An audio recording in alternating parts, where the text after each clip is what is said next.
કલાકુંજ શાળા પરિવાર દ્વારા આપનું હાર્દિક સ્વાગત કરું છું અને સ્ટાન્ડર્ડ 12 કોમર્સના તમામ વિદ્યાર્થીઓને મારે જણાવવાનું કે મારા તમામ વિડીયો સુવ્યવસ્થિત રીતે તમે નિરીક્ષણ કરો અને એને પ્રમાણે તમારે સ્ટડી કરવાની, જેથી કરીને તમે સારામાં સારા માર્ક્સ લાવી શકો. આપણે કાલે 2 ક્વેશ્ચનો એકસાથે જોયા. એમાં પહેલો ક્વેશ્ચન આપણે જોયો છે કે ભાઈ સૂચકાંક એટલે શું, તેના લક્ષણો જણાવો. અને મેં તમને વ્યાખ્યા તેમજ 6 લક્ષણો સુવ્યવસ્થિત રીતે સમજૂતી સહિત રજૂ કર્યા. હાલ ત્યાર પછી મેં તરત જ તમને સૂચકાંકના ઉપયોગો જણાવો આ ક્વેશ્ચન તેમજ તેમાંથી 2 વિધાન બનાવીને તમને બતાવ્યા કે સૂચકાંક અર્થતંત્રની પારાશીશી છે, વિધાનની સમીક્ષા કરો, તેમજ સૂચકાંક અર્થતંત્રનું બેરોમીટર છે, વિધાનની ચર્ચા કરો. આપણે આ 2 સવાલો, એક સવાલમાં 3 સવાલો જોયા. તો વિદ્યાર્થી મિત્રો, આજે આપણે નેક્સ્ટ સવાલની ચર્ચા કરવાની છે અને એ સવાલ છે આધાર વર્ષની પસંદગીની રીતો જણાવી તેના લાભાલાભ જણાવો. વિદ્યાર્થીઓ, આ સવાલ બોર્ડમાં પૂછાવાનો નથી, પરંતુ એમાંથી મિનિમમ ઓછામાં ઓછા 10 સવાલો બને જે તમને 21 નંબર અને 31 નંબર પર પૂછાવાની શક્યતા વધારી દે છે. તેથી જ મારે તમને આ સવાલ લોંગ એટલા માટે લખાવવાનો છે કારણ કે તમે આ લોંગ સવાલની મહેનત તૈયારી કરશો તો તમને એમાંથી નાના 10 સવાલો સરળતાથી તમે એને સમજી શકો અને લખી શકો. એ હેતુથી એક જ સવાલના અંદર મિનિમમ 10 સવાલ અહીં તમને જોવા મળશે.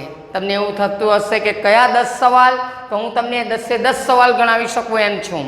તો પહેલો સવાલ એ થાય કે આધાર વર્ષ એટલે શું. બીજો સવાલ બને કે આધાર વર્ષની પસંદગીની રીતો કેટલી. ત્રીજો સવાલ એમ બને કે આધાર વર્ષની પસંદગીની રીતો જણાવો.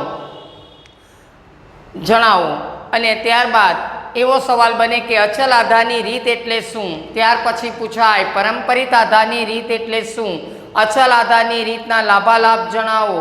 પરંપરિત આધારની રીતના લાભાલાભ જણાવો.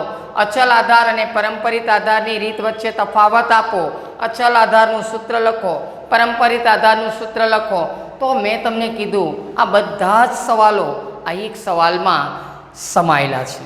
તો આપણે એક જ સવાલ તૈયાર કરીએ, એનો મતલબ એવો થયો કે તમે 10 સવાલ તૈયાર કરેલા છે. તો વિદ્યાર્થી મિત્રો, હવે હું તમને સવાલ તરફ લઈ જાઉં. તો અચલ આધાર વર્ષની પસંદગીની રીતો જણાવો. તો આધાર વર્ષની પસંદગીની મુખ્ય 2 રીતો છે. એક તો અચલ આધારની રીત, તો બીજી પરંપરિત આધારની રીત. વિદ્યાર્થી મિત્રો, અચલ અને પરંપરિત બંનેના દાખલાઓ પણ આપણે ગણવાના છે.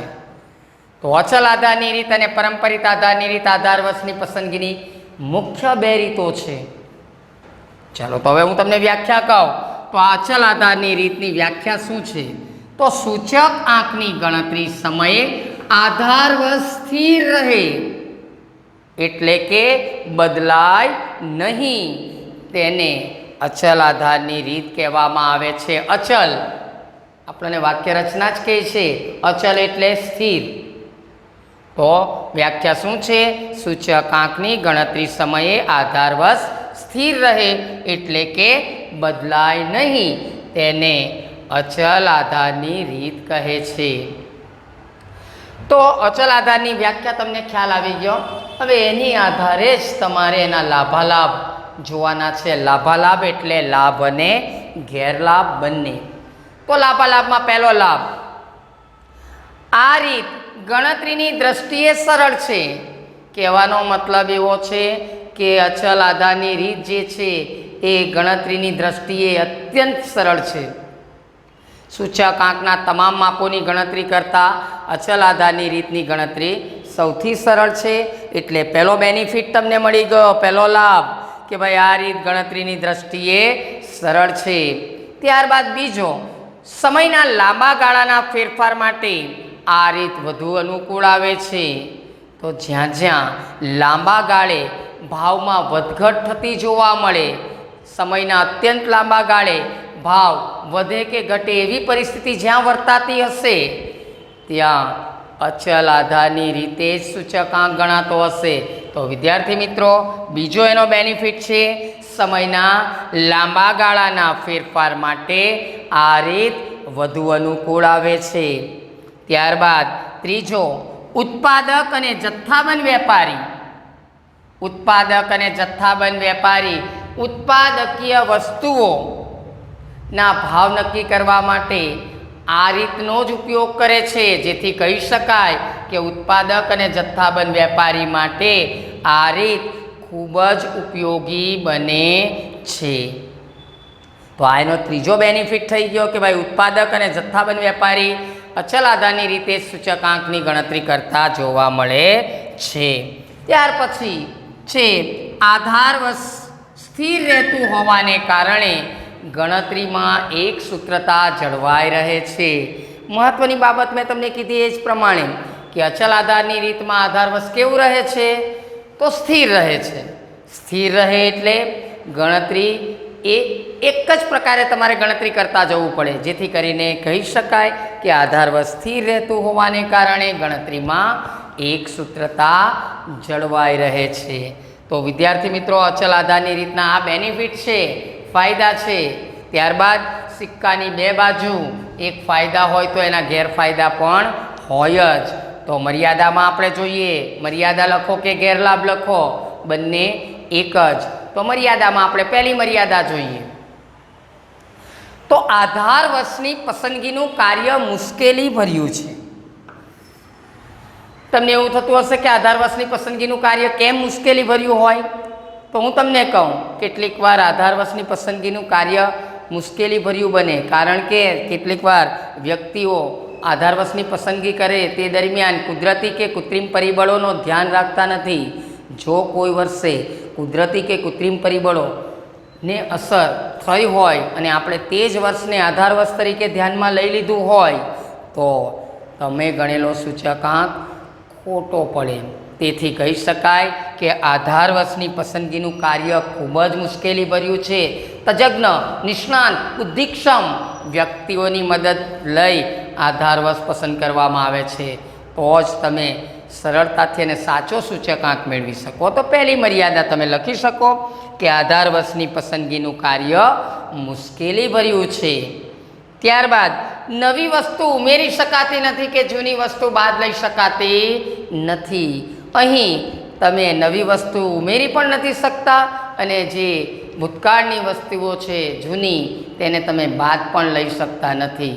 દાખલા તરીકે 2008ને આધાર વર્ષ તરીકે ધ્યાનમાં લીધું હોય તો 2008ની વસ્તુ જે છે એ છેવટ સુધી 2021 સુધી તમે ગણો કે 2020 સુધી ગણો તો ત્યાં સુધી 2008ની જ વસ્તુઓ છેદમાં આવે. તો અહીં નવી વસ્તુ ઉમેરી શકાતી પણ નથી કે જૂની વસ્તુ બાદ લઈ શકાતી નથી. તો કહેવાનો મારો ભાવાર્થ એવો છે કે અહીં સ્થિર હોવાને કારણે કોઈ પણ પ્રકારનો ફેરફાર તમે કરી શકતા નથી. ત્યાર પછી છે એની મર્યાદા, સામાન્ય નાગરિક કે છૂટક વેપારી માટે આ રીત અનુકૂળ આવતી નથી. સામાન્ય રીતે આપણે જોયું છે કે ભાઈ જથ્થાબંધ વેપારી અને ઉત્પાદક માટે જ આ રીત ઉપયોગી છે. સામાન્ય નાગરિક એટલે જાહેર જનતા માટે આ રીત ઉપયોગી બનતી નથી. કે છૂટક વેપારી જે રોજે રોજ વસ્તુઓ લાવતા હોય અને રોજે રોજ વેચાણ કરતા હોય એવી વ્યક્તિઓ કે એવા સામાન્ય જે વ્યક્તિઓ છે કે છૂટક વેપારીઓ છે એના માટે આ રીત ઉપયોગી બનતી નથી. આ રીત વિશ્વસનીય ગણાતી નથી. કેટલાકનો પ્રશ્ન વારંવાર થાય છે કે આ રીત કેમ વિશ્વસનીય નથી? તો કારણ કે આધાર વર્ષ આપણે પસંદ કરીએ છીએ, જેથી કરીને કુદરતી કે કૃત્રિમ પરિબળોનું ધ્યાન રાખવામાં ન આવ્યો હોય તો અચલ આધારની રીત મુશ્કેલી ભરી બને, એટલે આને વિશ્વાસપાત્ર ગણાતી નથી, વિશ્વસનીય ગણાતી નથી. તો હોશિયાર વિદ્યાર્થી મિત્રો, મેં તમને કેટલા? તો 4 એના લાભ કીધા અને 4 એની મર્યાદા કીધી. કોની? તો અચલ આધારની રીતની. અને અચલ આધારની રીતને આ લાભ જેટલા લખાવ્યા. પરીક્ષક તમારા પાસે આટલો લોંગ સવાલ પૂછવાના નથી. એ સવાલ આ રીતે પૂછશે કે ભાઈ અચલ આધારની રીત એટલે શું? વ્યાખ્યા. ક્યાં તો એમ પૂછે કે ભાઈ અચલ આધારની રીતના લાભ જણાવો, ક્યાં તો એની મર્યાદા પૂછે. પણ આખો લોંગ સવાલ બનાવીને પૂછતા નથી. તો હું તમને અચલ આધારની આખી બાયોડેટા કહી દીધી. અચલ આધારનું સૂત્ર તમને કહી દઉં તો અચલ આધારનું સૂત્ર આ રીતે લખાય, જોજો બોર્ડ પર. અચલ આધારે સૂચક આંક બરાબર ચાલુ વર્ષનો ભાવ છેદમાં સ્થિર વર્ષનો ભાવ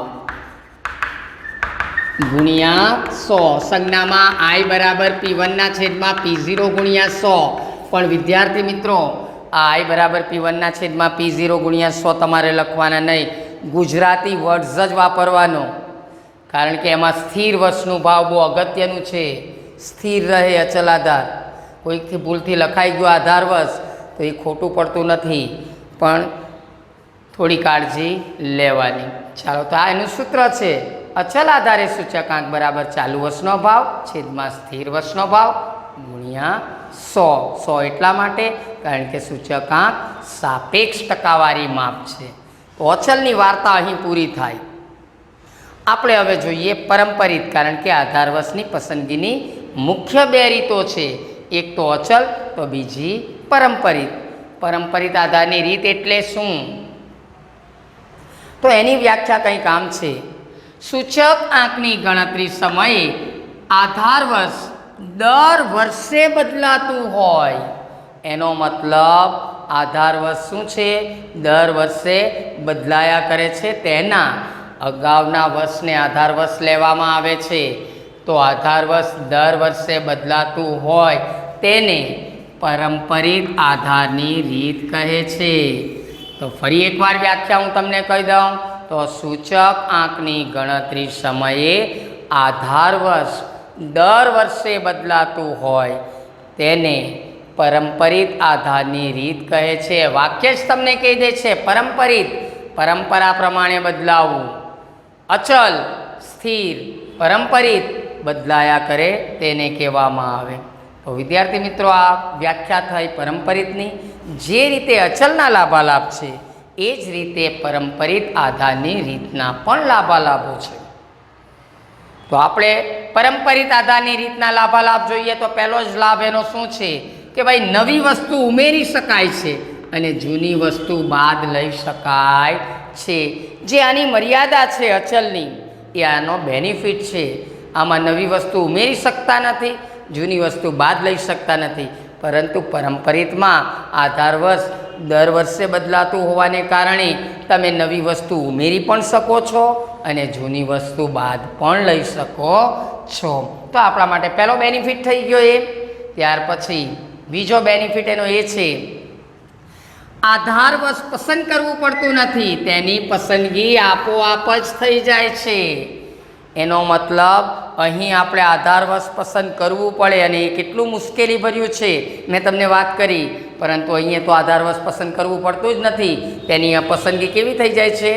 આપોઆપ જ થઈ જાય છે. જેથી કહી શકાય કે પરંપરિત આધારની રીતમાં આધાર વર્ષ પસંદ કરવું પડતું નથી, તે આપોઆપ જ પસંદગી પામે છે. જેથી કરીને આ મુશ્કેલી અહીં નડતી નથી. તેથી આ પરંપરિત આધારની રીતનો ફાયદો ગણાય. ત્યારબાદ સમયના ટૂંકા ગાળાના ફેરફાર માટે આ રીત વધુ અનુકૂળ આવે છે. સમયનો જ્યાં ટૂંકો ગાળો છે, વારંવાર ભાવ પરિવર્તિત થતા હોય એવી જગ્યાએ પરંપરિત આધારની રીત જ ઉપયોગી બને છે.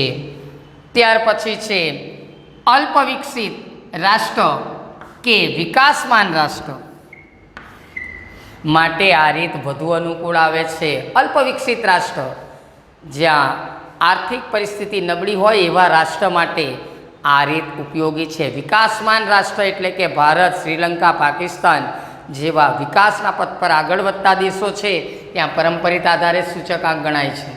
અચલ ક્યાં ગણાય? તો અચલ જાપાન, અમેરિકા, લંડન જેવા રાષ્ટ્ર જે વિકસિત રાષ્ટ્ર છે ત્યાં અચલ. તો અલ્પ વિકસિત રાષ્ટ્ર કે વિકાસમાન રાષ્ટ્ર છે ત્યાં પારંપરિક. કેમ? તો કારણ કે આપણા એ દેશના અંદર વારંવાર ભાવ બદલાયા કરે છે. એટલે કહેવાનો મારો ભાવાર્થ એવો છે કે અલ્પ વિકસિત રાષ્ટ્ર અને વિકાસમાન રાષ્ટ્ર જે છે ત્યાં પારંપરિક આધારની રીત જ ઉપયોગી બને છે. હવે એનો લાસ્ટ એન્ડ ફાઇનલ છેલ્લો, સમયના ટૂંકા ગાળાના ફેરફાર માટે આ રીત ખૂબ જ ઉપયોગી છે. તો વિદ્યાર્થી મિત્રો, સમયનો ટૂંકો ગાળો હોય ત્યાં આ રીત અનુકૂળતાવાળી ગણાય છે. હવે સિક્કાની બે બાજુ એટલે કે એક લાભ તો બીજી એની ગેરલાભ પણ હોય છે. તો આપણે પારંપરિક આધારની રીતના લાભાલાભ જોયા.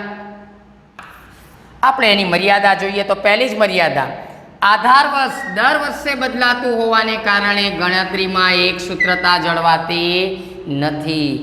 ગણતરીમાં એક સૂત્રતા જળવાય નહીં. કેમ? તો દર વર્ષે તેના અગાઉના વર્ષ એટલે આધાર વર્ષ દર વર્ષે બદલાઈ જાય, જેથી કરીને તમારે વારંવાર કેલ્સીનો ઉપયોગ કરવો પડે. તો અહીં ગણતરીમાં એક સૂત્રતા જળવાતી નથી, કારણ તો આધાર વર્ષ દર વર્ષે બદલાતું હોય છે. ત્યાર પછી આપણે જોઈએ તો એની બીજી મર્યાદા, સમયના લાંબા ગાળાના ફેરફાર માટે આ રીત ઉપયોગી બનતી નથી. સમયના લાંબા ગાળામાં પરિવર્તિત થતા ભાવો, ફેશન, ટેવ, રુચિ આવા જે પરિબળો છે સમયના લાંબા ગાળા માટે પરિવર્તિત થતા હોય ત્યાં પારંપરિક ઉપયોગી બનતી નથી. ત્યાર પછી આ રીત ગણતરીની દ્રષ્ટિએ મુશ્કેલી ભરી છે. કારણ એક જ છે કે ગણતરીમાં એક સૂત્રતા જળવાય નહીં, એનો મતલબ ગણતરીમાં આ રીત થોડી મુશ્કેલી ભરી બને છે. વિકાસમાન રાષ્ટ્ર માટે આ રીત ઉપયોગી બનતી નથી. જસ્ટ વાત મેં તમને કરી કે અમેરિકા, જાપાન જેવા દેશો છે ત્યાં અચલ આધારે સૂચકાંક ગણાય છે, ત્યાં પારંપરિક આધારની રીત ઉપયોગી બનતી નથી. એટલે અહીં કહી શકાય કે વિકાસમાન રાષ્ટ્રો જેટલા છે ત્યાં પારંપરિક આધારની રીત ઉપયોગી બનતી નથી. તો વિદ્યાર્થી મિત્રો, અચલના લાભ, પારંપરિકના લાભ, અચલની મર્યાદા, પારંપરિકની મર્યાદા આપણે જોઈ. પારંપરિક આધારનું સૂત્ર શું? તો પારંપરિક આધારે સૂચકાંક બરાબર ચાલુ વર્ષનો ભાવ છેદમાં અગાઉના વર્ષનો ભાવ ગુણ્યા 100, અને એને પણ તમે I બરાબર P1ના છેદમાં P0 ગુણ્યા 100 કહી શકો છો. મિત્રો, અચલ અને પારંપરિકના વચ્ચે તફાવત લખવાનો કે તો પણ તમે સુવ્યવસ્થિત તફાવત લખી શકો. એટલે જ મેં તમને આ બંને સવાલો કેટલી રીતે પૂછાય તો મેં તમને કહી દીધું છે, પણ ફરી એકવાર રિપીટ કરું તો આ સવાલ લોંગ સવાલ તરીકે બોર્ડમાં પૂછાતો નથી. 21 નંબર, 11 નંબર અને 31 નંબર માટે જ આપણે આની તૈયારી કરીએ છીએ. કયા કયા સવાલો પૂછાય તો હું તમને ફરી એકવાર રિપીટ ગણાવું છું. ગણતરી કરતા જઈએ આપણે. તો એક, આધાર વર્ષ એટલે શું? બીજું, આધાર વર્ષની પસંદગીની રીતો જણાવો. ત્રીજું, અચલ આધારની રીત એટલે શું? ચોથું, પારંપરિક આધારની રીત એટલે શું? પાંચમું, અચલ આધારની રીતના લાભ જણાવો. છઠ્ઠું, પારંપરિક આધારની રીતના લાભ જણાવો. સાતમું, અચલ આધારની રીતની મર્યાદા જણાવો. આઠમું, પારંપરિક આધારની રીતની મર્યાદા જણાવો. અચલ અને પારંપરિક વચ્ચે તફાવત આપો. નવમું, અને અચલ આધારનું સૂત્ર લખો. 10મું, પારંપરિક આધારનું સૂત્ર લખો. 11મું. તો વિદ્યાર્થી મિત્રો, એક જ સવાલમાં જો 11 સવાલ તૈયાર થઈ જતા હોય તો મારા ખ્યાલ પ્રમાણે 2021માં જે સવાલ પૂછાવાનો છે 21 નંબર પર એ આપણે તૈયાર કરી નાખ્યો છે.